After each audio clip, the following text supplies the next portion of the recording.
Welcome back to The Short Game. This is a show about short video games, games that respect your time. I'm Reagan Kelly, and I am joined this week by my awesome co-hosts, Laura Nash. Your twin brother, Reagan, Shane Kelly. And this week we are talking about the game Telling Lies. That is the follow-up to short game favorite Her Story from designer, writer, director, developer Sam Barlow and the team at Furious Bee. And this, I mean, we talked about Her Story when it first came out in 2015, and it's long been one of like the episodes that I always point people to if they're curious about my podcast, because it's, I think, really like it was kind of a perfect confluence of things. It was a game that we really loved. We actually had Sam Barlow on to talk about the game with an interview. By the way, go back and listen to that. It's episode 51 of The Short Game, and it's one of my favorite episodes ever. Really holds up in my opinion. And that game was so, like, it hit at the perfect time. We talk about Her Story probably a little bit, at least, every 2 or 3 episodes on this show. It comes up a lot. One of the things that made Her Story such a fun conversation for us is when we play games, we're often playing linear ones. And if you finish the game, you've seen most of what it has to offer. I mean, there's plenty of branching other stories. But Her Story, like Telling Lies, is super nonlinear. Everyone had a different route. Everyone sees different amounts of content. And although we might have pieced together the same story and we're solving the same mystery, there are surprises. And so we're going to spoiler break pretty early, but I'm looking forward to finding out what I don't know about this game and what my co-hosts haven't figured out. That's not an experience you have with most games. Yeah, so if you missed Her Story, if you haven't played that, and I mean, that came out in 2015, so I think, first of all, probably a lot of our listeners weren't around for that episode, and also probably a lot of folks at this point haven't played Her Story or haven't played it in a long time. But this game, it kind of helps maybe to go back and talk a little bit about what made Her Story special before we dive into what makes this game different. So if you missed out on Her Story or you haven't played that yet, Her Story was a non-linear, interactive, visual FMV game, essentially. So it was a game that played out in a format where you were searching through a 1990s database of police interrogation video that all was related to this investigation. It was all video of a single woman being interviewed in sort of a police holding cell kind of setting. But your ability to search through this stuff was very limited. So you couldn't tell what order the clips came in. You couldn't tell what date anything was recorded on or anything like that. And you could only do very simple keyword searches to search the transcripts of these clips. And most of the clips were fairly short. So you had to piece together the story of why is this woman being interviewed by the police and what is she being accused of, or is she being accused? And there was a really, really fascinating sort of thriller story that was something that you got delivered to you in these tiny bite-sized pieces and that you had to sort of puzzle piece the whole story together yourself. Yeah, and something that made Her Story very unique and very different from Telling Lies is it was one actor and one setting. So every time you saw a clip, you'd be looking at tiny clues. Is the hair different? Is the shirt different? Like, you'd be looking at little things to see differences. In Telling Lies, he's opened up to a lot of different characters. There's 4 main ones listed in the credits and on the app icons. That's not a spoiler. But you see suddenly more people. There's more settings. People are in places. It's not an interrogation room. So I think they mentioned 5 times as many video clips in this game than Her Story. And on top of that, you get a lot more actors. So you'll hear a lot about this being an expansion. It's still in short game territory, but it does feel a lot bigger in many ways. Yeah, so Sam Barlow describes this as, or their website describes this as an interactive thriller game with non-linear storytelling. So similar to Her Story, you're playing as some kind of investigator, and you have access to a database of video clips. Here, rather than being a 1990s computer interface, you have a very modern computer interface, but it's very locked down. It seems like you're running everything on one of these sort of very security-minded, like boot from a USB key and leave no trace behind kind of Linux interface type of deals. And you have access to a download of a portion of what seems to be a high security surveillance database full of, again, video clips. So interface wise, it's essentially the same as what you were doing in Her Story. You're searching through a database of videos with some pretty severe limitations on what you're able to search. So, for example, just like Her Story, when you type a search, if you type a search for a particular word and there are 50 clips that include that word, you only get to see the first 5, and there's no way to just pull up the rest. So similar restrictions to Her Story, but there's a lot of tweaks and changes to how the interface works, and also a lot of tweaks and changes to how what type of videos we're seeing. The changes to the kind of framing of this screen story in this version, I find a lot more believable than the ones in Her Story. If you remember in Her Story, some of the limitations that they place on you to kind of gamify this database search is that it's fragmented and that the computer you're on sucks. And that's not the excuse that they have in this one. In this one, you're on this highly secure OS with access to a gigantic database, but there are supposedly some legal restrictions on what kinds of searches you're supposed to do. But you find pretty quickly that the explanation that they give for that in the user manual that you have access to, which says basically like, oh, so that you can't dig into the personal lives of people not relevant to the investigation, we're putting this kind of limitation on your search. Well, you're going to find really fast that with a little creative searching through the metadata of these people's lives, you can learn a lot about things that have nothing to do with the relevance of this particular database. Or is it relevant? I mean, or is it? The illusion of privacy is great. And I will say that my one quibble on the privacy front, you will not be able to run anything off a USB, anything on a secure computer. Those things are turned off. But I'll say that the fact that they put a stupid arbitrary rule in to pretend like they're fitting privacy standards does feel real. Yeah. I want to say something real quick right off the bat. We are talking a lot about the interface and the differences from Her Story in terms of the design, and that's because there's very little that we can talk about this game. What's really interesting about this game, obviously, is its story. The story is extremely well told, well acted. The directing is, like, I think, leaps and bounds improvement over Her Story. So there's a lot about the story that there's a lot to talk about there, and we're going to talk about it, but it all has to go behind the spoiler break. So right now we're going to be talking in circles around some stuff, and we're going to be sticking before the spoiler break mostly to talking about the things like the interface and ways that this game builds on Her Story in sort of generalities. And then I promise you we will get into the details and the juicy stuff of the story, but that is definitely stuff that you want to save for after you've played this game. So just wanted to preface all of this with that. We're not purposely dancing around stuff. We just want to make sure we don't spoil anything for you.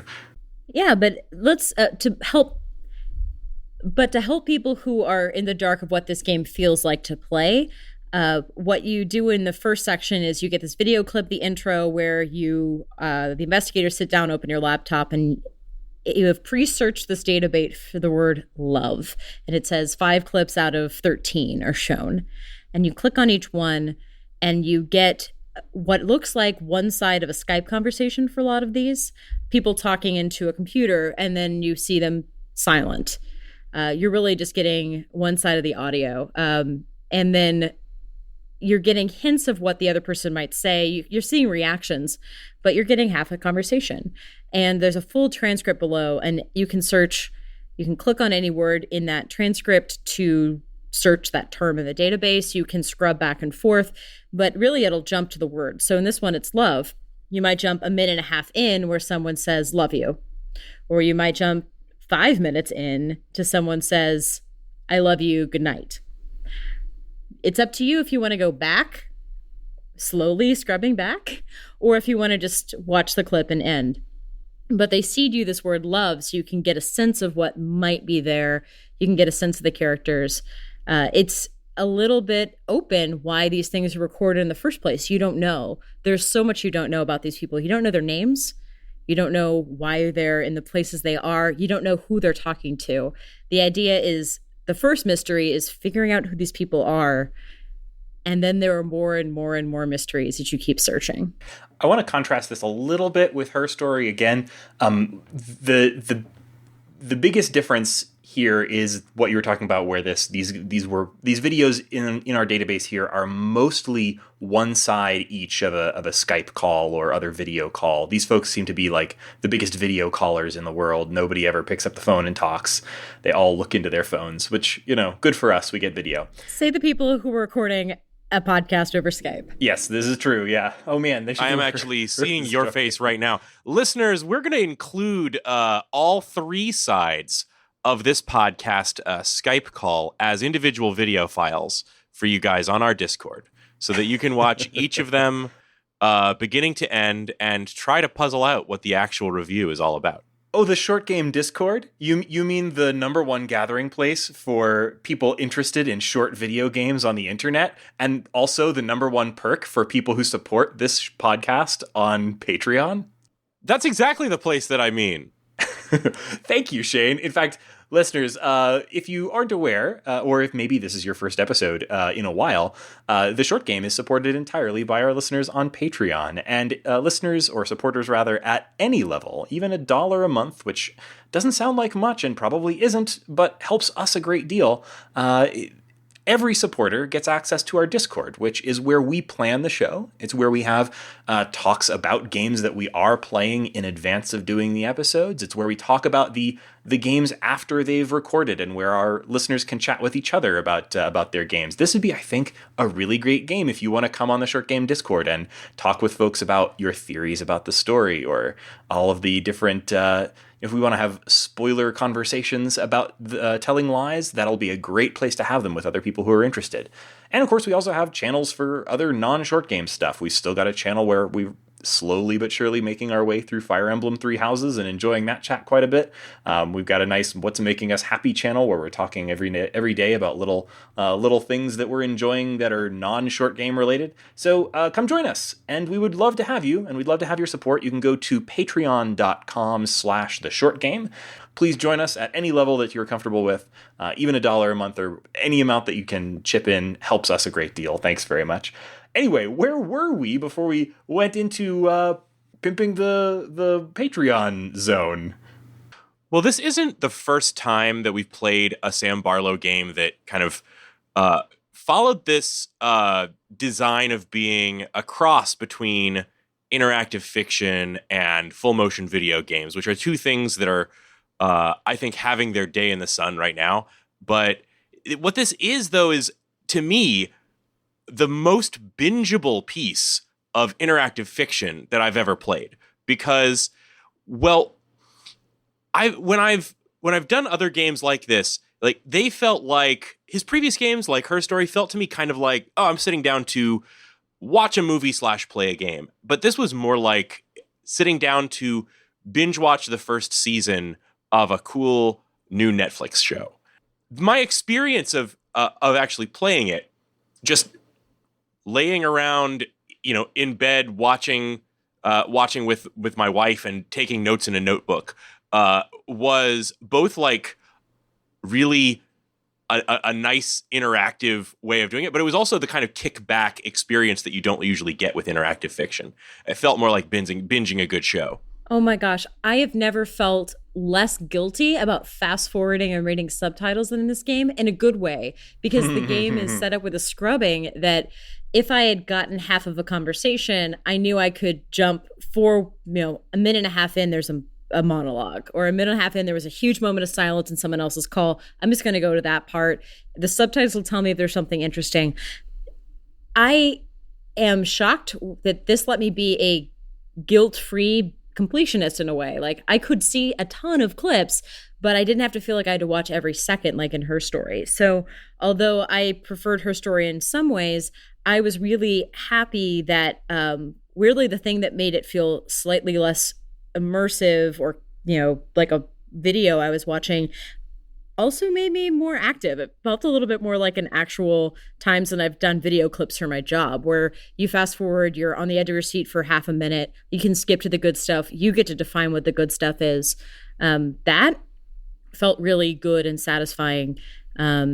Even though sometimes I would just kind of fast forward and then I'd be like, oh, what's happening here? Pause, go back. That's really an interesting moment. It felt more selective, almost very Truman Show like of me. Yeah, you know, I think you're right. There's the at first getting into this game, I found the interface kind of frustrating, and I think that, you know, this is something that I definitely got past the farther I got into the game. When I first booted it up, I was like, oh boy, the scrubbing speed on this is just a little slower than I would like. And also the fact that the video does, this game really does demand that you do a lot of scrubbing forward or backward in the video, because like if you're watching one side of a Skype call, you know, a lot of that video is going to be silence. A lot of it's going to be somebody listening while somebody else talks. And that is just sort of naturally less interesting than something like the very short clips full of exclusively the talking parts, like Her Story was. But once I kind of got my head around, oh, this game is asking me to, yeah, I think you're right, Laura, sort of treat this like a video editing project in a way, like scrub around in the video at high speed. And it's not asking you to sit through every minute of every video here. It's asking you to hunt through the video. And once I kind of got my head around that, and also kind of started getting a little bit better picture of like what the story was, I just found myself completely wrapped up in it. The UI also asks you to pay a lot more attention to metadata, which I think is appropriate to the scene and the scenario, which is a lot about metadata-based surveillance.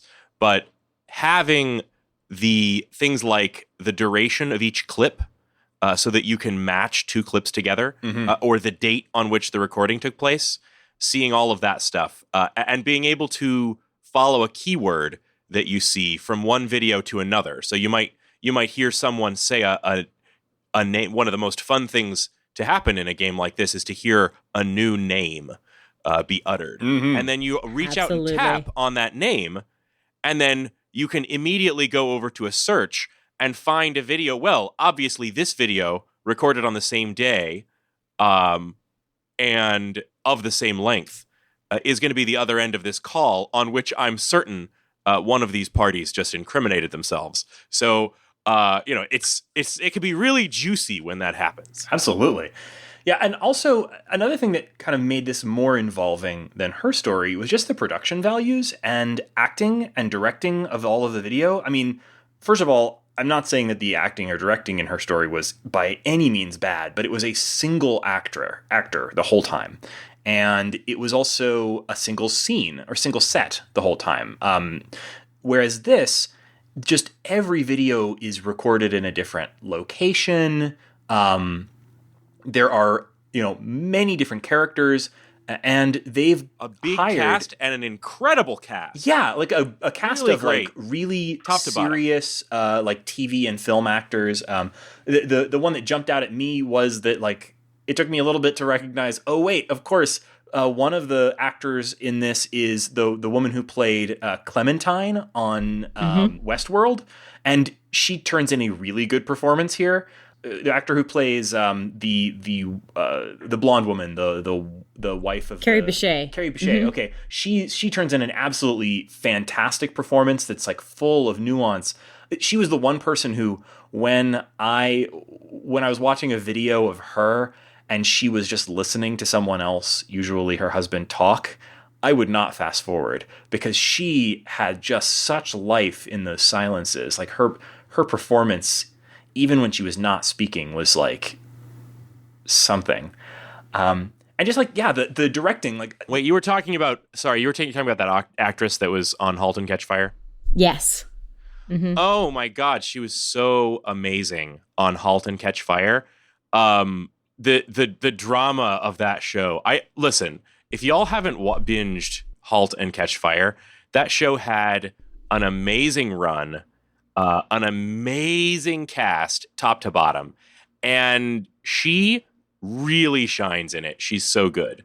Like she has a lot to do as that character in *Halt and Catch Fire*. She goes She has like a lot of change over time to the character, and man, just some tragedy. Oh, it's so good. I love that show so much. She's Jump to season 2. Oh man, she's so good. And the other thing that I was going to mention is the child actor. I mean, I don't want to get into spoiler territory here, but there is a child actor in this who turns in such a naturalistic performance. I always sort of think like when you have a really good performance by a child actor, that's mostly a credit of like a directing credit, really. But seeing the sort of natural. Reagan just dissed all child actors. Sorry, child actors. But like this little girl who can't. I'm really bad at estimating children's ages. My guess would be maybe she's 7. But I'm also really bad at estimating ages. Maybe somebody else wants to guess. I would guess probably 5 or 6. Yeah. Okay. Yeah. No, I totally agree. Really probably reminds me of 5, but she's playing more like 5. Yeah. But who knows how old she is. Well, and who knows? But she was so naturalistic. I mean, not perfect in every way, but like there were scenes where just I was like, oh wow, like there's again places where she's like somebody's telling her a bedtime story, and she has this incredibly natural child response of like some parts of the story she's interested in, other parts she's bored, and it's just so extremely like the acting in this and the directing is just leaps and bounds above her story, which was already great. So like huge step forward there in every way. So yeah, I think Shane, you said it's bingeable.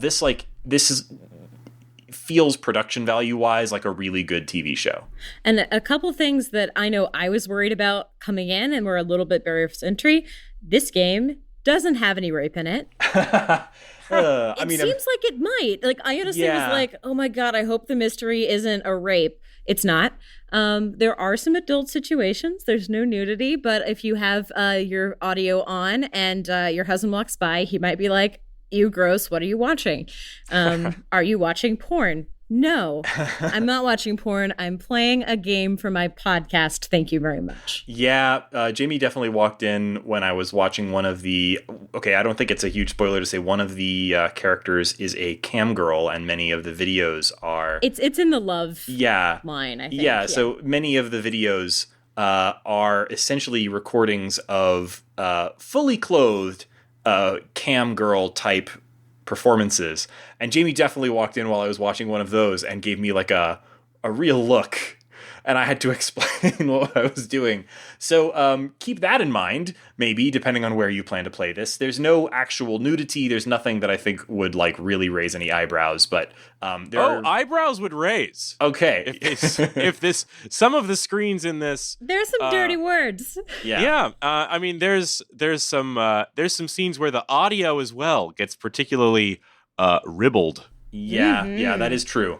So, keep in mind when you decide where you're going to be playing this or in front of whom. But yeah, I think, there's not a whole lot more we can talk about before we get into spoiler territory. I guess one thing I would say is that if you played Her Story, this has a different sort of... Not only does this have a different sort of storytelling, but this is also a different sort of mystery and a different sort of story than Her Story. And so I can say pretty much without any spoilers that, like, Her Story had a central mystery that when you got right down to the core of it was very soap opera-y, maybe. I mean, it was full of real shockers and really bizarre stuff that was fascinating and a really great mystery and great story. But ultimately, when you came down to it, was a little bit soapy. Almost levels of like surreal or otherwise just bizarre. Whereas this feels like primetime TV, right? This feels like everything's really grounded. Yeah. It's a very real story. It's naturalistically acted. It's realistically directed. And the story, grounded is a great word for it. It really feels like ripped from the headlines, real kind of story. So something we talked a lot about when we did Her Story, and something we will talk a lot about in the spoiler break, are search terms. And I've read a few articles where people have said, like, I immediately, after the word love, typed in a morbid word, or I typed in a cuss word, or I typed in, a word from the phrase. So I'm curious, where did your brains go? What did you guys try first? Mine's kind of boring. I mean, the some of the first clips involve the sort of main character or central driving character David unpacking boxes at a new apartment and speaking to a couple of people about it. And so, of course, the first thing I searched was apartment. I just kind of branched out. I was trying to get more context on the present moment rather than trying to like cast a fishing line deep into the water and try and pull something random up. So, my initial searches were all sort of very pedestrian and based very much on like what is going on in this first set of videos. I absolutely zeroed in on the one thing I thought I knew I would get. Because at some point in the video, at some point in this whole thing, somebody's got to turn to the camera and say, "You've got to stop telling lies." And so I searched telling lies, and there was no results, and there was no results for telling, and there was no results for lies, and I almost gave up right then. You're like, this game is over. There's no clips in this game at all. No, how can I not turn anything up? What a sham. I took the strategy that in her story and in a couple of the clips, people might gift wrap certain phrases for you. And if they're unusual, I would write them down. Often, if you think there is an unusual word choice, it is a word that might be used in several different ways. So my first word was creepy, and my second one was hands, because those seem like gift wrap phrases. And actually, I got really quickly to a secret. My third search term brought up a really big twist. So I think the gift wrap phrase worked well for me, even though my search history is incredibly random. Like her story, this game totally puts the pacing in your hands, and it opens itself up to like you kind of discovering things that in a more traditionally structured narrative would be twists. But that's not really the way this sort of game functions. It's really designed around like you can discover some piece of information that comes very late in the chronological story. And even if it might sort of feel like, oh, this is a revelation of some kind, like if you don't have the context for it yet, all that really does is sort of add sauce to everything that you come to between the beginning and the end, right? In her story, the very first search that you do, the automatic first search, includes the last clip chronologically, where the main character essentially says like, all the things I've been telling you, we're just stories. And like that casts a kind of a light on everything that comes before it, because you've seen the very beginning and you've seen the very end right from the start. This game doesn't do anything quite so, I guess, artful with its first search, but it's really designed around the idea that you can see any part of this in any order, and that is part of your personal way of uncovering this plot. And it works. It works almost any way that you decide to experience it. That's what I think is so clever and so powerful about this sort of storytelling, this nonlinear style. So I don't know. Yeah, because it's broader. You also have the choice. You can be an order Muppet, and you can watch one side and then find a clip that corresponds to it and then watch that and make kind of little packages for yourself. Or you can be more like you get a good word and you jump immediately. You could watch the beginning and end of every clip. You can write down every word you want to search and really be methodical. It lets you, because there's more people involved, I think there's also more opportunities to tunnel into one topic, one person's story, one person's side. You can really adjust the framework a lot more than I think you could, because I think there's like 200 video clips, and there are 177. 177. The other thing that is interesting here is they have little built-in interrupters every hour where you kind of pull back on the camera and you see the face of you, the observer, and it just reminds you how much time has passed. So it's an interesting mix of asking you to immerse and then step back. Remember that you're always, this is going to be very like film school, but it's like almost like Cabaret, where like you're implicated. You are prying into people's lives, and it doesn't want you to forget that. I think it's a really cool reminder that you are watching, but it's also technically real people. Yeah. You are also spying on them. Yeah. You're not necessarily a good guy. It is sort of sketchy to watch anyone's recorded calls, and it does always sort of feel especially like an intrusion. Yeah. I guess now is probably a good time for us to go ahead and slide towards that spoiler break. So, listeners, if you haven't played the game yet, first of all, I definitely recommend doing so. It's available on Steam and iOS, I think also on Android. I'm not 100% sure about that. It is $5 on iOS and very good on touchscreens. Yeah, it's actually, I probably would recommend playing this on iOS, particularly if you have an iPad. On PC, it's a really Mac, great game on the iPad. Yeah, on PC and Mac, it also plays really, really well if you prefer the sort of big screen experience of it. And it is $19.99 on Steam for Windows and Mac. If you own Her Story on Steam already, you can get this game for I think $17. So I absolutely recommend it. I really, really enjoyed it, and hope that you guys stick around after the spoiler break. If you aren't, here's our outro. I'm Reagan Kelly. You can find me on the internet at Reagan K. That's RayGank on Twitter. Or you can find our show on the internet at www.theshortgame.net. Or you can find us on Patreon, where we would really appreciate your support. And we are at patreon.com/theshortgame. If you want to tell us about short games that you have on your radar or that you think would be good for the show, you can let us know on Twitter. You can go to our website where we have a contact form, or the very best way to let us know what you think would be good for the show would be to join us on Discord, where we have a channel just for that sort of thing. Are you talking about our Suggest a Game channel? Yes, the Suggest a Game on channel our Discord? On the Short Game Discord. It's literally my favorite channel because at least once a week, I go in there and I find a bunch of game recommendations. I don't have time to learn about a bunch of these new games. I'm a dad. I need one channel that tells me what games to play, and that's it. Come put things in there, listener. Yeah. So, of course, thank you also to our listeners for joining us. And Laura, where can people find you on the internet? If Twitter lets me back in and doesn't keep thinking I'm a bot, you can find me there at Laura J. Nash. Yes, and Shane, where can people find you on the internet? Reagan, did you just hear a bunch of like beeping on the line? It sounded like a modem was dialing in or something. Do we have like a bot? Some like have maybe called into our Skype? I'm just an auto-gin spam bot. Sorry, everybody. There it was again. Shane, where can people find you on the internet? I'm on Twitter at 8BitShane.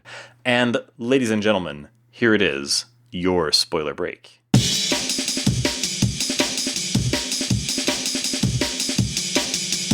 So I think this is a game best examined by learning about its characters, because I think that's what you're really doing most of the time in the game.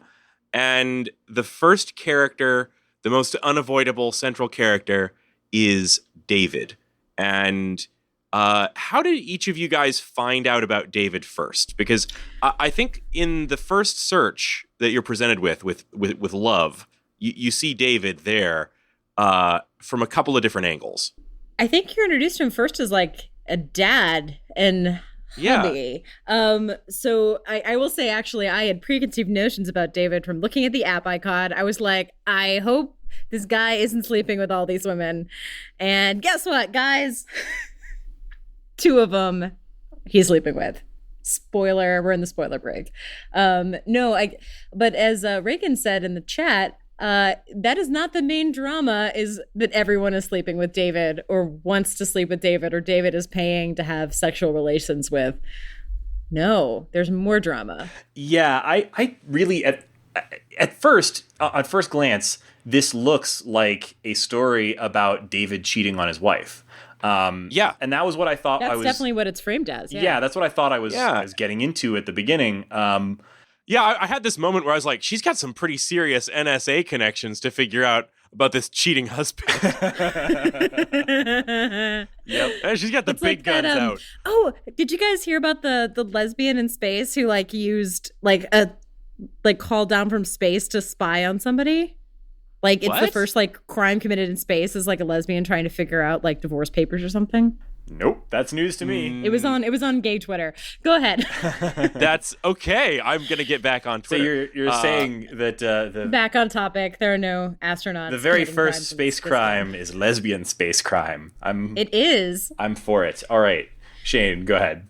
So yeah, I think you'll learn a lot about David, and we're post spoiler break, so I think I can give my full opinion now of David, which is that first off, I was kind of irritated because my actual first name is David, and I hate it when people call me David. So hearing David referred to quite a bit already predisposed me against him. He does say he hates his name. Yeah, I guess a good point.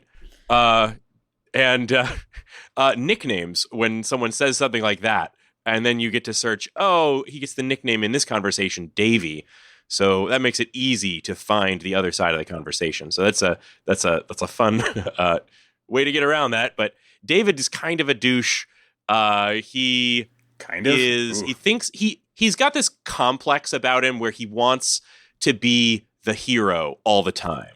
And, that's why he's out in this deep undercover situation where he wants to be the very best agent for the Department of Justice that there is. And he also simultaneously goes too deep undercover and wants to really live out the role of this activist in this organization that he is infiltrated. And he's really never shown entirely, especially early on in what you're likely to find, as just sort of one person. You really don't know who the real David is. And you really only learn about him through what he tells the other characters. So I guess the next one to talk about would be Emma. Yeah, Emma, probably my favorite performance in the show. She's fantastic. She's, at first she seems to be sort of like the dutiful wife holding down the fort while her husband is off, being the super cop and going under deep cover for, it sounds like, years at a time. And she's raising their daughter alone and also dealing with her ailing and aging mother through all of this. And so her relationship with David seems at least at the start like this, wow, like they've just got such a great, strong marriage, and managing to continue even though things are clearly getting weird for David out there in the undercover world. It seems like at the beginning, at least, like they have this really strong relationship. And then these cracks start showing through, and her performance is amazing. We'll probably talk a little bit later about some of those later game or later story reveals. I almost feel like we need a second spoiler break for the stuff that gets revealed about her character. Oh, but, yeah. Well, we're already past the spoiler break. We're actually going to heavy spoiler. I'll say that my third search term was pregnant, so I got real quick into like David sucks territory. Oh, yeah. David sucks. He sucks. Yeah. So, obviously, that's probably the first big secret that I found is that David he goes deep undercover and decides to cheat on his wife with the so how many of the dwarves can you guys identify? Because he gives all of these people code names. And that was the first thing I started searching for. Was all the code names? I wanted to know who Snow White was, and I wanted to know who the dwarves are. He cast himself as Prince Charming because and of course he does. Because of course he does. Yeah. Of course he does. Also a connection back to her story, by the way. They like fairy tales. Yeah. Sam Barlow likes fairy tales a lot. Yeah, definitely. And the cottage, I should say, of this fairy tale is a community center called the Jasmine Center, in which our lead character David is infiltrating some people who are peacefully talking about ways to protest and discussing things like whether or not Antifa should brawl with Nazis and things like that in their meetings. And, over coffee, he kind of ingratiates himself to his target, who is Ava. And Ava is a young, I would say impressionable woman who has connections to a group of people who are environmental activists that David has been ordered to infiltrate by his boss. To entrap, really, by his boss at the Department of Justice. The FBI. It said Department of Justice on the seal behind it. Both, yeah. Yeah. It seems like it's some kind of dual thing. All right. I mean, yeah. I guess I don't know how these org charts work. So anyway, I think he's an FBI. Actually, you're right. I think he's an FBI agent, but Mike, right, is the FBI or DOJ guy. Yeah. FBI is part of Department of Justice. Yes. Okay. That's right. You know, I should know that about my own government. Thank you. I don't know how American government and law enforcement work. So yeah, well, there's a reorg. Yeah. His handler Michael is. So I wasn't wrong. Yeah. His handler Michael is like, if you like imagine what an FBI guy looks like, he's that. He's the FBI guy. And so, I didn't get a lot of the story with Michael until quite a bit later, because the clips that it jumps you in at, when the things that you start seeing as like the first things in your search terms, are mostly David already embedded, basically, like already on assignment, already has met Ava. And so you have to kind of work backwards from there a little bit in order to find out how he got involved with these people. And I was like halfway through my experience of the game before I even started watching clips of Michael giving like orders or taking reports from David. So it's interesting that it's like you kind of like, you don't know what his assignment is exactly. And then once you find out what his assignment is, you realize, oh, I mean, he's already looks like he's been taking this a little bit too far from day one. So like, yeah, he's trying to work his way sort of up the chain to try to get involved with a group called Green Storm. Not Greenpeace. No. It's Green Storm. Yeah. We've changed the names on literally everything but Facebook. Yep. So there's still a lot of talk about Facebook, but yeah. So a big part of the story that you're uncovering is sort of like just the progress of his investigation of these Green Storm people, which doesn't go that well, and he's trying really hard to do not take the bait at all. And I'm like, David, give it up. These people are peaceful protesters. They're not going to blow up a bridge, no matter how many times you ask them to blow up a bridge. They do have my favorite trope, which is two people have a beer and are like, okay, it's going to play out exactly like this. And they rehearse the scene and then they go into the actual thing and it just does not go as planned. That scene where the was words so are good. Almost the same, but no one is like taking it seriously. That scene was that was so happy good to see that. There's trope. this terrific, and that's because of the search mechanic. You turn up these two scenes at the same time. The one in which he is rehearsing his They call this. I found this off of the keyword the convergence, which is very ominous sounding. I was like, "Ooh, what is the convergence?" It's like drum circle tent. Yeah, it's literally a bunch of dudes in a tent from Greenpeace. But well, I mean, it does. Did it seem to you guys like these guys shut this talk down immediately because they really just listened to him, but then kind of sent him on his way? Yeah, they kind of like laughed him off. They were like, I think they were like, you're an angry man you're a cop. and you're yelling. I read him. And we're going to let you yell and then we're going to hope you leave and then continue talking about where we're going to protest. That scene was so well done. I just, that was so good. But okay, so there's one very big sort of plot thread of that you can follow of David trying to infiltrate the environmental protesters. And the other big plot threads are his relationship with his wife kind of deteriorating, sort of partly naturally because of his absence and the stresses on his wife that creates, but also more and more you start seeing the sort of dark backstory of their relationship. So he's out there, banging this his source basically.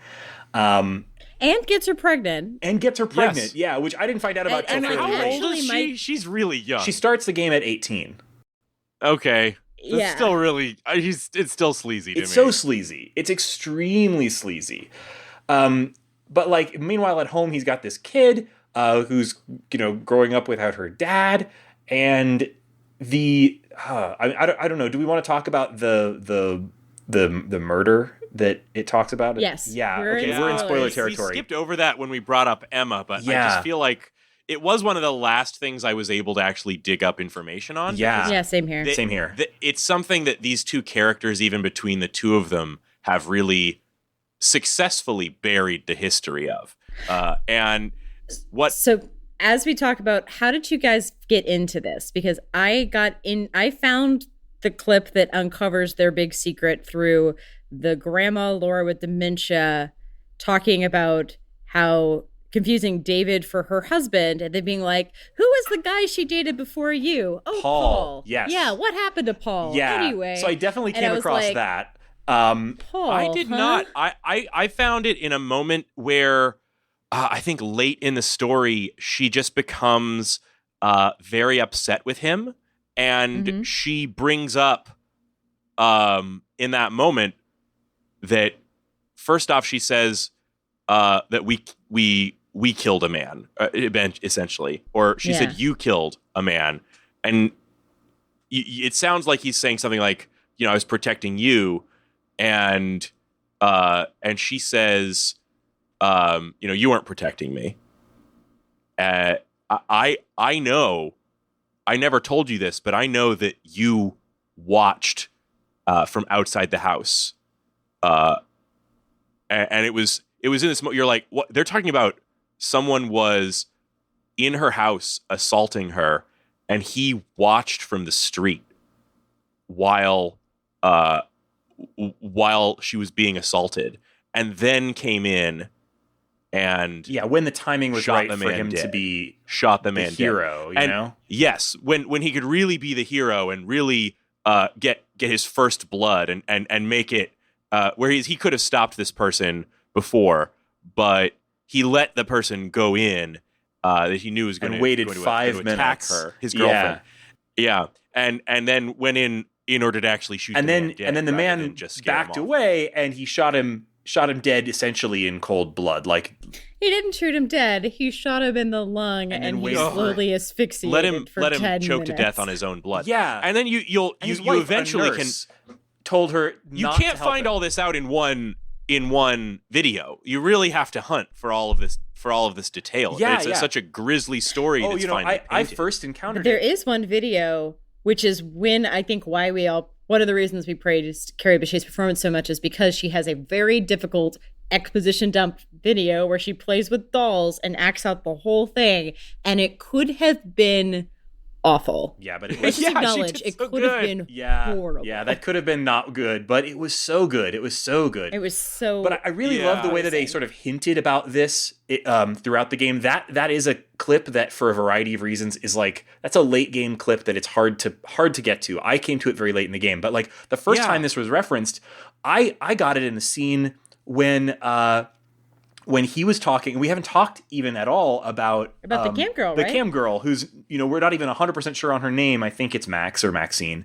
It ends up being Max, but yeah. But in a scene with I hope I'm not misremembering this. In a scene, I think with Max, he describes having killed a man in the line of duty, and he describes it as like this righteous act.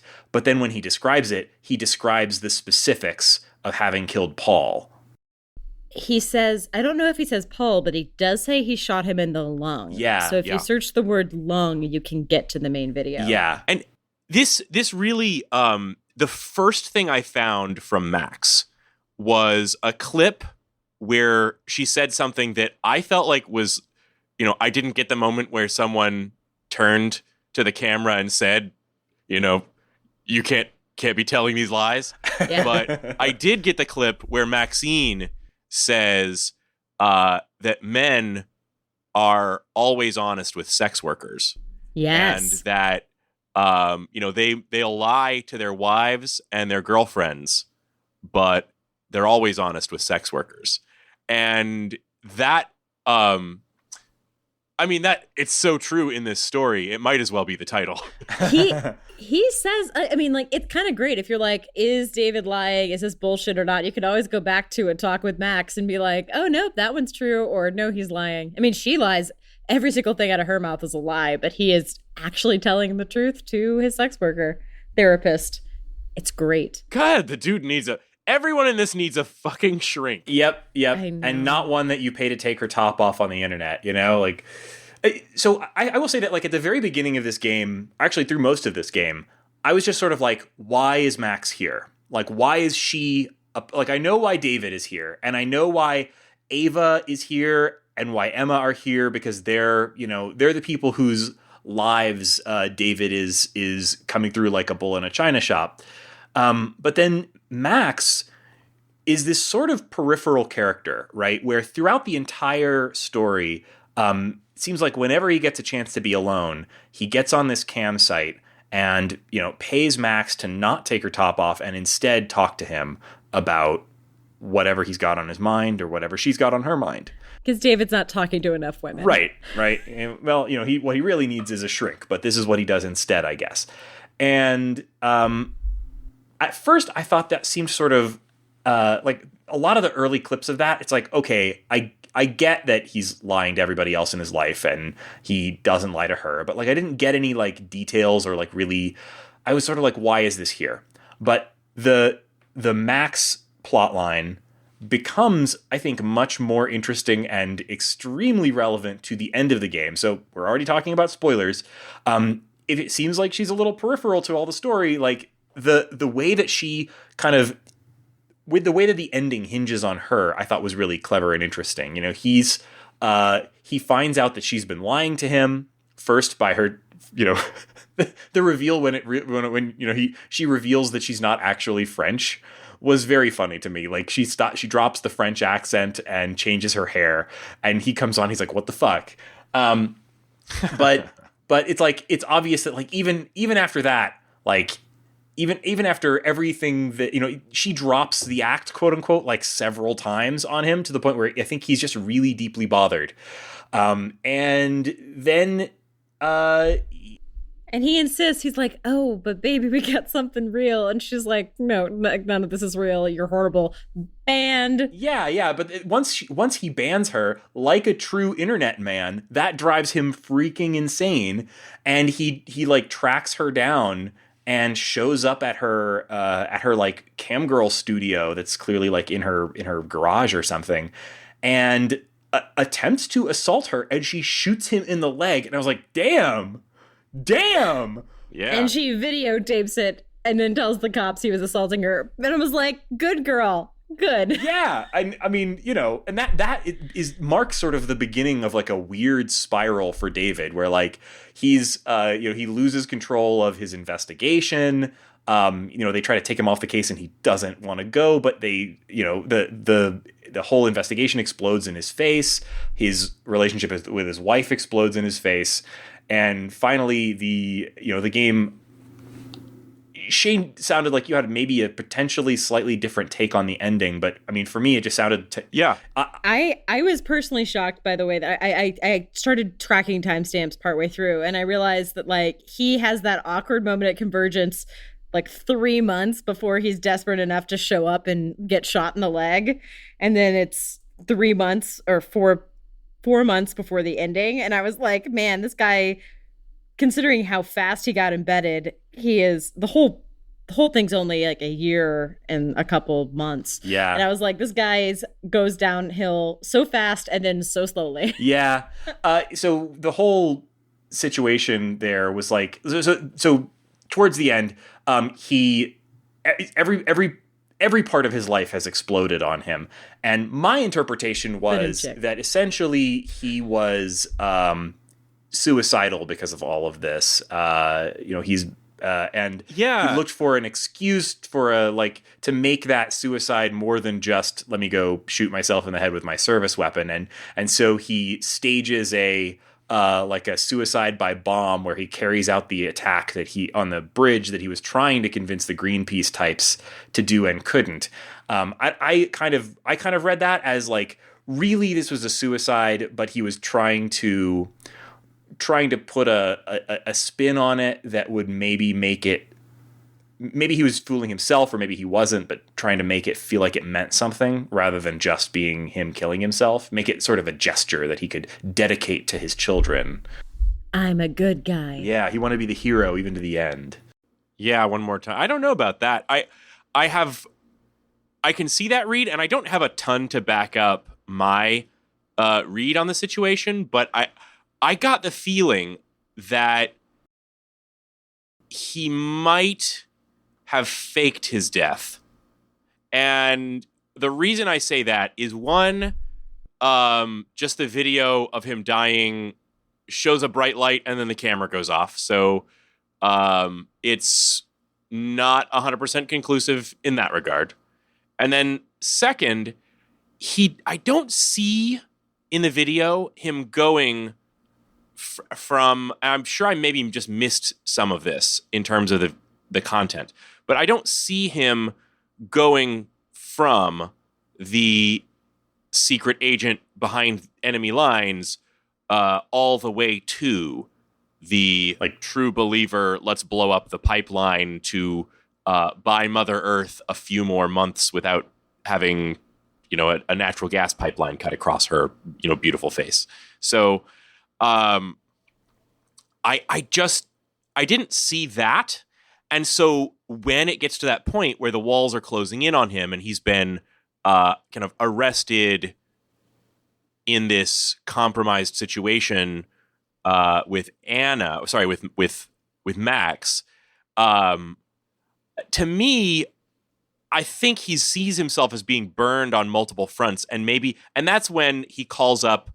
I don't remember the name of this character, but Harry the Sketchmo. Yeah, Harry the sketchy guy, the guy who can get you anything from get you the goodies.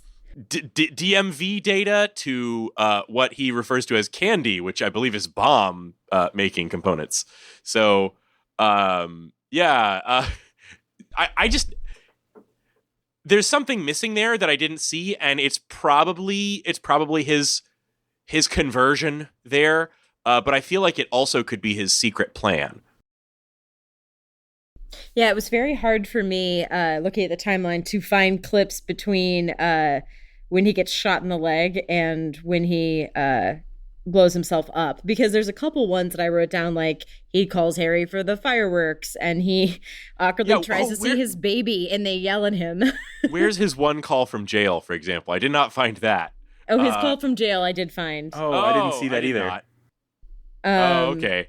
Well, it's not his call. There's he's in the hallway and he's talking to Mike and Mike's like please, he's like, I'm so embarrassed by what you did in Cleveland. And he's like, it reminds me a lot of the Game of Thrones scene where he's cutting a stag. Cause he's like cutting open a steak and he's being like, man, the thing about knives is they get forged and it rearranges the atoms. And I can't wait to have my David Miller back. That's when I found by doing, if you search all the variations on David's name, David Jones, David Smith, and then Harry calls him David Miller. Mm-hmm. It's if you search those, you can get this clip, and it's just Mike cutting, and he's like, yeah, you really fucked up in Cleveland. You've got a mess, and I'm working on cleaning it up, but you just need to lay low, calm down.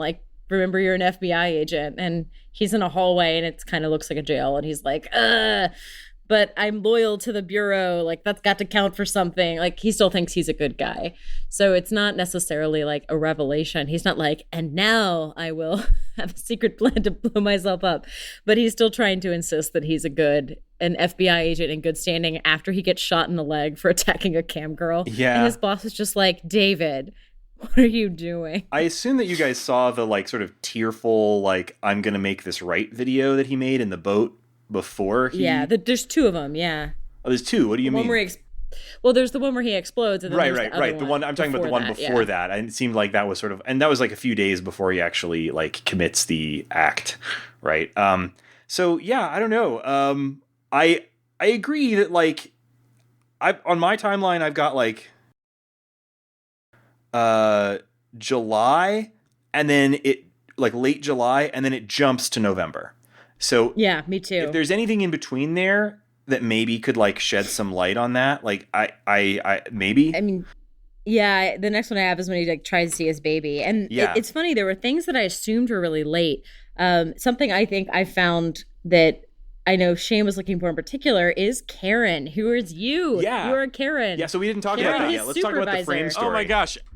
Yeah, so the first sign that you have of this is, I don't think they had this in any of his previous games, but you have this reflection on the mirror surface of the screen. Yeah. Her Story had that, but it was much harder to actually see, so you couldn't really get a good look at like, who am I looking into this computer screen? You just got a sort of a vague outline of a woman. This is a tremendous visual device, and it's used really well in this because you have this screen narrative of, someone using a computer, and to bring the user of that computer in visually is awesome. They just occasionally vary the lighting in the room, or really they're adjusting, I guess, the transparency of focus. This character, shifting the focus. But sometimes, this character will kind of snap into view. And it's usually when you've backed out of a video and hit the desktop again, and then suddenly it just pops up a little bit to remind you of, well, first, it's just there to remind you of the passage of time, There is a clock on the desktop, and it starts off, I think, at midnight and goes to 5 a.m. And they don't ever tell you this, but the game is going to last you from midnight to 5 a.m., But it does start to kind of inform you, it's getting late. She's checking her watch or checking her phone, or in my favorite of these, the cat jumps into her lap. And, cat jump scare. And scares you a little bit. It's kind of the closest thing this game has to a jump scare is this cat. I was not really scared, but the later it gets, a friend, she's, I believe, at a friend's house so that she can use that friend's internet and this secure computer to further obfuscate her trail. And Karen is referenced also in the kind of README files from the person who leaked this database to her. And the thing that I found was kind of tough. She's one of the biggest mysteries. She's the biggest cipher in the game to me because, you learn her name pretty much immediately, but you don't learn really anything else about her. If you search her name, you find only 3 clips. One where she's mentioned by Mike as another agent, so you know who she is. And one, which is one of the latest clips that you have access to, where David is sitting on a couch trying to rile up his friends to go blow up the pipeline in a very exaggerated manner. And she kind of busts through the door and everyone's like, who is this? And she's like, I'm David's old girlfriend from California. And I'm here to tell him we need to spend some time together. And she's trying to extricate him from his deep cover. And he just kind of walks her out. So I was able to find a clip with the mysterious Karen that wasn't her showing up awkwardly. And I found the clip of her afterwards. So it's after she's shown up at the house. And David's like, why the hell? That was super unprofessional. You would have blown my cover. And she was like, man, you're supposed to be like, you're supposed to be midway through your exit plan. Like, you suck at this job. Like, we have to meet. I'm your supervisor. I've been tracking this case and like, you got nothing. It's time to bail. And what is, I found super delightful about the Karen clip, which you can find with the word coffee, or you can find with the word screwing, which is how I found it. The Karen has a murder wall with strings behind it, and it's pictures of everybody in the game, like Polaroids back there with labels. So she is tracking presumably the data he's collecting, but she's also tracking like, everything about David. So it's not the first time she's been tracking him, but she writes the reports about David to the boss. So she's doing his performance reviews and he sucks. So she's trying to get him to meet her. And she was like, you're not showing up to our conversations. Like, you haven't called, you haven't had your check-ins, you haven't been showing up. So I showed up at your house. Like, if you're not going to check in with your supervisor's going to show up. Get your shit together. get out. So Karen's motivation for showing up is that David tried to ghost her and she was having none of it. So it gives her some motivation. Like, she's doing this because she's been horribly ill-informed on David, and so she really doesn't know why the operation she was overseeing went wrong. So you think that's why she wanted to like leak this stuff? Because what's confusing to me about her is that like what she's done here, like over the course of the game, is she has got a bunch of data that she's not supposed to have access to, and she's in the process of like sorting through it and then uploading it to a service that sounds sort of suspiciously like WikiLeaks. And so like, what is her? To me, it was like, I think she thinks David's crazy, but I think she over time realizes like it is entrapment. This is not a legal operation she's running. Like, I think she's been in the dark that Mike and David were really entrapmenting these people. What is the word? I think I read somewhere that she had a relationship with David. Yeah, it does say in the report at the end not that she just screwed somebody. In her cover story. Yeah, so I think it says that David literally had sex with every member of the cast. I thought she had sex with someone else, but who knows? I mean, he was probably with Mike. Definitely that Harry guy. Yeah, definitely with Harry. But all of them. I have a question for you. Creepy hands. Do you this think was an extra legal operation, and I think she thought David was crazy, and then she probably started researching him and was like, actually, this is a super sketchy thing that's going down. Yeah, do you think was she leaking it to like, so I wonder if maybe the bombing had blown back on the environmentalists and she was trying to clear them. Yeah, I think that she probably needed evidence that David was a plant. Yeah. And she feels guilty because she didn't intervene enough and didn't stop it. Yeah, maybe. That's what I think. Like, she didn't, like, the fact that they just covered up his mess for him and then let him, like, go on his merry way on a medical leave. Typical. And then he exploded a bridge and presumably they covered it up again. Like, I think that's what Karen's motivated by, is, like, she was responsible for the mission. They covered up the fact that David sucked at the mission. Why these people keep having babies with him, I don't know. The baby's cute. This guy should never be allowed to procreate.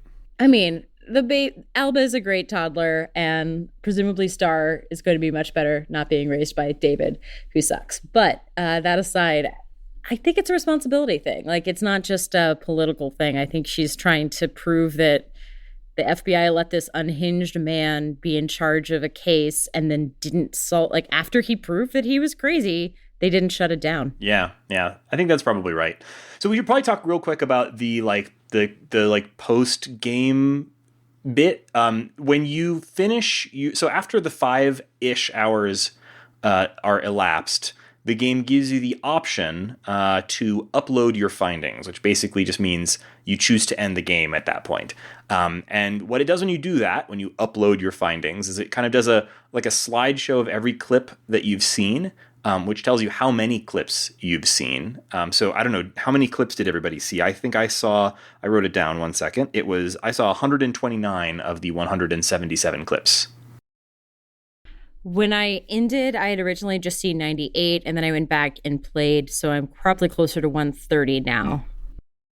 Yeah, I think I might have seen the fewest clips, because I think I saw something like 80 clips. Mm-hmm. You can end pretty early. Mm-hmm. So I saw less than half of the total clips. Yeah, I'd seen half when I finished. Yeah, and I'd seen a little more than half. So. And I think that's enough to end it, honestly. Yeah.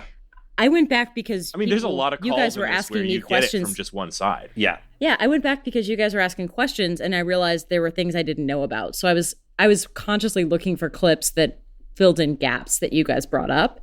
I probably wouldn't have done that had I not been chatting with you guys about the game. Yeah, that's something I enjoy about this. You know, like there is an element where like you might think you know a story and then realize that there's maybe in some cases an entire character or an entire angle that you didn't happen across. And so talking with folks about this game, added to it for me a lot too. So same experience, Laura.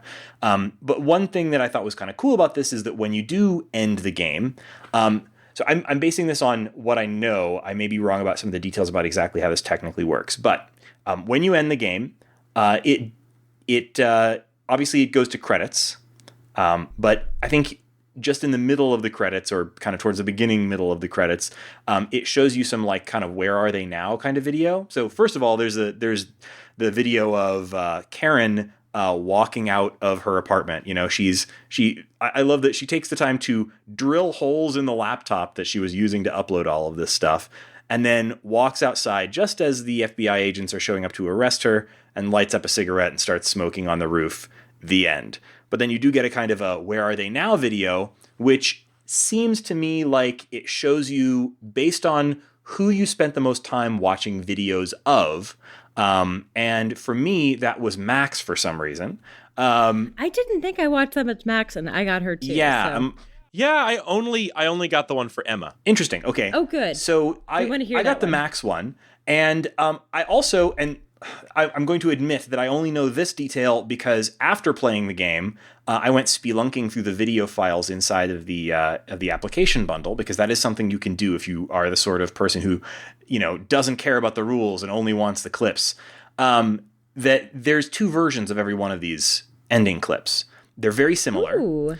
But so double spoiler break. Yes. But I'm really interested. So I got the extended version of the Max clip. So the Max clip begins. They all begin the same way. It depends on whether there's an extra bit at the end. They all begin the same way with Max. She says, you know, that she sold the apartments that she had and managed to make her money back. So she was able to get out of debt. She moved to New York. And she started a camgirl website of her own where people would get paid what they were worth and not be exploited. Great. And then if you get the like extended ending of that, after that, she writes a book, and it's like a mystery novel, and it's very popular. And she eventually, no one knows her for her camgirl stuff. People only know her because she's a great writer or something like that. I did not get the extended clip. Yeah, and there's similar ones for Emma and another one for Ava, and both of those. Shane, maybe you can tell us about the Emma clip. Yeah, I don't know whether I got a shortened or an extended one. I would bet I got the shorter one because I didn't see a huge proportion of the clips compared to you guys, but.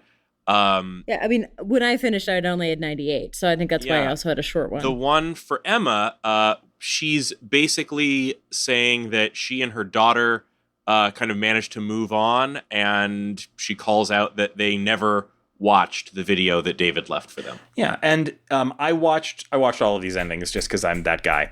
Snaps for Emma. Yes, indeed. So I watched that video, and if you happen to get the extended cut version, then there's a clip at the end of it of Alba as a teenager.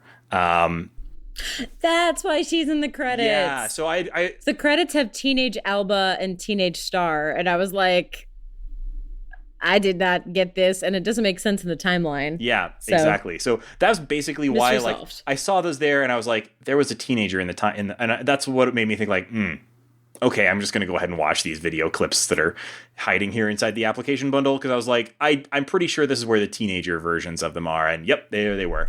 So keep telling us more. Yeah, well, that's. Oh, so should I describe the other one? Yeah. Okay. So the third one basically is Ava, and it talks about her moving on, never thinking of David again. She meets a new guy. He's great, and then you get a clip of Star as a teenager, basically saying that at one point her grandma offered to tell her about her father, and she said, "No, I'm good." David is forgotten. Yep. The happily ever after is fuck you, David. Truly how all stories should end. Yeah. So I thought overall, like, I agree, Shane, that I think this was like eminently more bingeable than Her Story. I think there are some elements of Her Story that I liked better. I liked the fact that with Her Story, hey, listeners, Reagan is about to spoil some details of Her Story. If you don't want to hear that, skip forward about 30 seconds.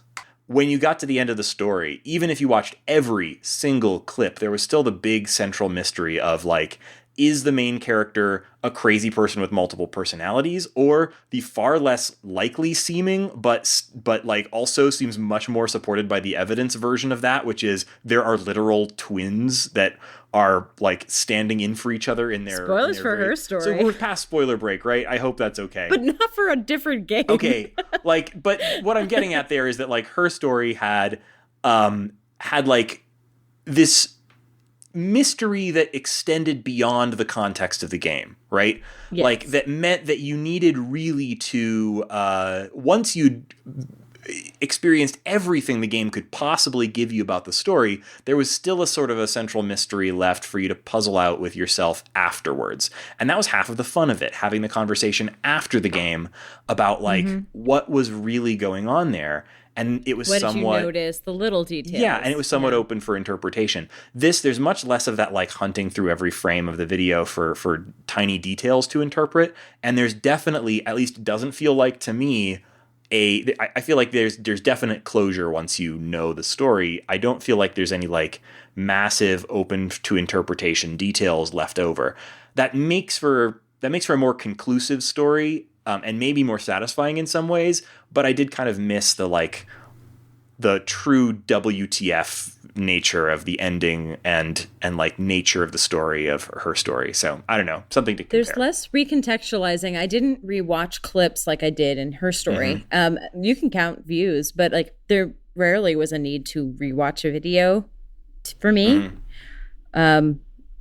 Even things I bookmarked, I never really went back and revisited it. I think in her story, once I figured out things that mattered, I was going back and rewatching some clips. I was redoing searches. I was rewatching things with fresh eyes. There wasn't that need to re-see something anew here. Honestly, there's a lot more content too. So like I would rather watch a new clip than an old one, but it is a different way of playing the game.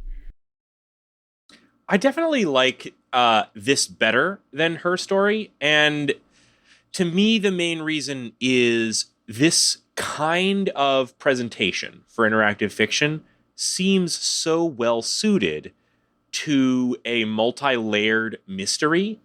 And a mystery is so much more satisfying if you can get to a point where you say, aha, there it is. This is the kind of person who will enjoy this very much, is the kind of person that my wife Julia is. And what I mean is the kind of person who, when watching a television show, really gets a lot of pleasure and is good at inferring what's going to happen next, or guessing the plot ahead of where it's being revealed, seeing the foreshadowing and working things out, or solving little mysteries. And that's an itch that gaming doesn't often scratch, and that's part of what I think makes this one particularly great. Something I find very satisfying from a puzzle perspective is I can sometimes see the words that are being placed in the clips to be searchable to bring up other clips. I can appreciate that on a design level. It is a little less immersive. In her story, because it was one person talking, it was less obvious that like I didn't expect there to be multiple glowworms, for example. Or someone would use the word night. Like there were a lot of clips like that were seeding other clips. So it almost became a like keyword design game for me through the transcriptions. I don't remember quite doing that in her story until later. So maybe it's something that I learned was important from her story and carried it forward. But it was something I did right away. For better or for worse. It's just a different way of looking at the game. It's more like appreciating the structure while you're experiencing it. And I don't remember that being a part of my Her Story experience as much. True. But I mean, yeah, you're right. Like playing Her Story first necessarily like changed the way that I played this. Like when I first played Her Story, I had no idea how to play a game like this. It was such a novel thing. This is so similar in its structure to Her Story that like I already know I have the Her Story skill already, right? So well, I can't tell if it's more obvious or if I'm trained. Yeah, same. Well, I really liked this. I'm really glad that we took the time to play it, and I hope that we see more of these things. I mean, Sam Barlow did Her Story, obviously, and then he went off and did some basically contract work on some other projects for a while. And now he's kind of come back to do another one of these. I think when he did Her Story, he, in the interview that I just re-listened to our interview with him, he expressed some nervousness about returning to this trough because he didn't want to be just the video guy. And then I guess here we are years later and he's doing the same thing again. So I guess he's gotten over that trepidation. But I'm really glad that he did, because I was really excited to see that another game was finally doing this thing again. And I'm so excited that it did it well. Like, there's still nothing else. I guess what I would say to Sam Barlow is, if you don't do this, who will? Yeah, no one else did since 2015, which is very surprising to me. Shocking. And he does it so well. He's at the top of his game. This is, I think, the best of these things. Right. No one else gets to do these, too. Like, if somebody else came along and did one of these, just the way that, like, when people came along and did games that were like the games that Telltale was making, people were like, they're making a Telltale game, and in some ways it's not as good. And maybe in some ways it was better, but, like, it was always judged against that. And I think maybe that's partly why we haven't seen more imitation of Her Story, is that this is Sam Barlow's thing, right? It's something that he invented. And I don't think other folks are, like, eager to, like, jump into his turf and be compared when, his work on Her Story and this game are just so monumentally good. I mean, it's so much work to do video production. Yeah. Especially with actors of this caliber. It's just, there's a lot to capture and a lot of editing and a lot of, like, there's just a lot of work, and it's not something I think a lot of people want to take on. Yeah. So I'm really glad he does. Yeah, and I'm glad that he, like, took on the like higher production value, more complicated production to make this game, because it's much more complicated than Her Story from a production standpoint. So as the last bit, since we ended on our favorite searches, we found out what kind of weirdos we are. How about some favorites? Yeah, I think first, we should or did I say cover favorite? the searches that are making us happy this week. Yes, listeners, yes. Sorry, we literally forgot to do the What's Making Us Happy This Week segment. We were so hyped for the spoiler break, guys. We were so excited. You know what's making me happy this week? This game and talking about the spoilers of this game. There we go. Done. Okay. I think Reagan could tell that I was happy this week about the release of the new Magic the Gathering Commander decks. Oh yeah, because you were shuffling through it the entire time we were talking. You had a deck of cards in your hand and were passing them back and forth like your fidget object. I don't know.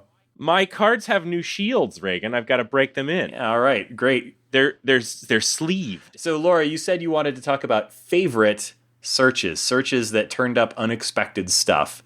And I think the one that I got kind of, so probably the biggest surprise one for me was worm or glowworm. You mentioned that earlier, but, like, there was a bit where I came in, like, halfway through a clip, and David was calling Ava, or actually it turned out that he was talking to the worm that she was holding, but I thought he had nicknamed her Worm, because I was only seeing one side of the call, and he was just saying, like, all right, hi Worm, talk to you later, Worm, or something like that. And I was like, why is he calling her Worm? Where did that come from? So I searched for Worm, and oh boy, that search actually turned up some really dramatic stuff, because there's the whole situation with the glowworm toy that she has, and he also gifts one, kind of like a gross dad thing, where, like, your girlfriend has he's like, it's a non-gendered toy, man. Yeah, like, your girlfriend has one of these things, and so you go on eBay and buy one for your daughter. That's gross. But I don't know. Yeah, that was an interesting search. And then, to make it full circle, there's a tiny short clip where the daughter, Alba, calls David, and the girlfriend, Alba, picks up the phone, and she's like, oh, hey, you got a glowworm like mine. And she's like, who are you? And she's like, you and, like, my daddy in the baddie house together. And then you hear David run in and go, Jesus, ah! Yeah, and then hangs up the phone. And that was actually another one. So that was not the only time that she used the phrase baddie house.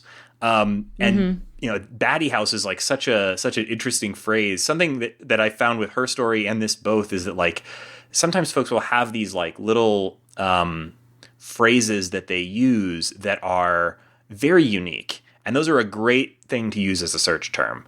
You know, so I remember like with her story, a big one was fairy tale. You know, she mentioned fairy tales like a dozen times throughout the story, and it was always in times where you were like really picking up on something interesting, and so that was a really fruitful search. And here, when I searched baddie house, that turned up every time that that Alba talked about where her daddy was. And that was when I first came to the really dramatic scene towards the end where with the dollhouse, where she's talking about, you know, here's the dollhouse for our house, and then here's this shoebox over here is your baddie house where you're living with your baddie family. And that scene was probably the biggest bombshell in the whole story. So like the path from like glowworm to baddie house to oh shit was like probably the most interesting minutes of the game for me. There is a single conversation with Max, the sex worker, where David's like, I know you like rare steak with butter. I know you favorite movie is The Lady Eve. I know you like chromatics. Basically, you can search every single word he says on the I know and get a previous conversation, which is probably why I got Max as my clue, because every single call with him is taped. But I found a lot of good stuff with naming, like just finding names like Isabella, Stephen, Laura, Daniel, like anybody's name I wrote down a ton of organization stuff, but I really wanted some of the words to work that didn't. Like I really, really wanted like surprise, shock, those kind of words. They got a clip or two, but they didn't go too much. What I was super surprised that got a surprising number was yoga. And then I got uncomfortably exposed to the phrase yoga tits. Oh, yeah. Over and over and over again. You know, there's so many. So I had fun with, or not fun with. I was surprised by how late it took me in the game to try and find out what Max's actual name was. I mean, and that's sort of a running theme where like she tells David like several different names throughout the course of the thing. So at first I think he calls her Snow White at the beginning, which was confusing because that was also a code name that was being used. Yeah. I think that was her cam girl. He calls himself Prince Charming.